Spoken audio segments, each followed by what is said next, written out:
Part 1 की exercise number 10 जिसकी speed होगी 80 वर्ड पर मिनट। आइए स्टार्ट करते हैं। डिक्टेंशन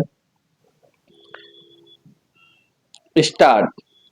सभापति महोदय, आज हमारे देश में जो ऊपर से लेकर नीचे तक शिक्षा दी जा रही है उसमें व्यवस्था ही एक कारण है जिसकी वजह से शिक्षा का स्तर गिरता जा रहा है।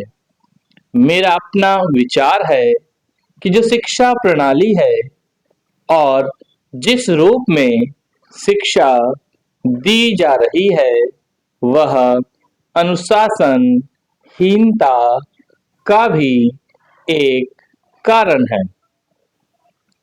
अपने देश और प्रदेश में हर एक की अपनी अपनी भाषा है और वह बालक जो इस देश में पैदा हुआ है, जो अपनी मातृभाषा की गोद में पला है, उसको यदि अपनी मातृभाषा में ही शिक्षा दी जाए तो मेरा विचार है कि शिक्षा का स्तर ठीक हो सकता है।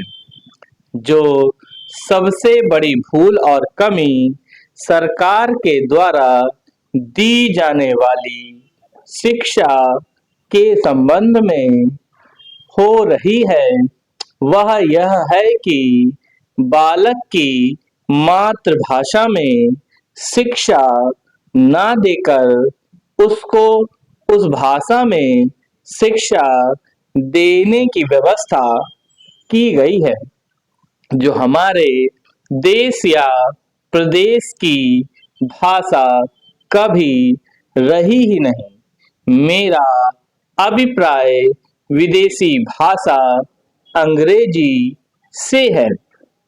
मैं यह मानकर चलता हूँ कि जब से यह भाषा इस देश में आई है, चाहे वह किसी भी कारण से आई हो, इसे आप भी और इस माननीय सदन के सदस्य भी जानते हैं कि उससे बुरे परिणाम ही निकले हैं।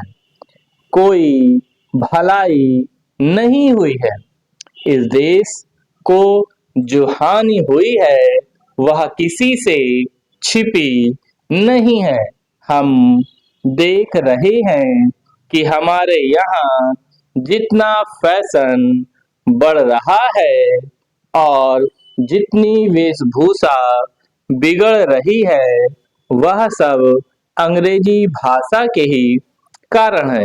जिस समय यहाँ पर अंग्रेजों का राज्य था, प्रायः यह देखने को मिलता था कि वे लोग जो विशेष रूप से किसी न किसी तरह से सरकारी पक्ष के ही होते थे, अंग्रेजों से मिलने के लिए जाते समय उनकी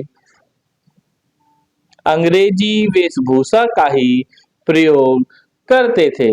परंतु यह इस प्रदेश और देश का दुर्भाग्य है कि अंग्रेजों का राज समाप्त हो जाने के बाद भी लोग उनकी वेशभूषा पहनते चले जा रहे हैं। इससे जो प्रभाव हमारे देश के फैशन पर पड़ा उससे लाभ के बजाय हानि ही हुई है और हो भी रही है। मेरा ऐसा विचार है कि अंग्रेजी वेशभूषा से इस देश को बहुत हानि हुई है।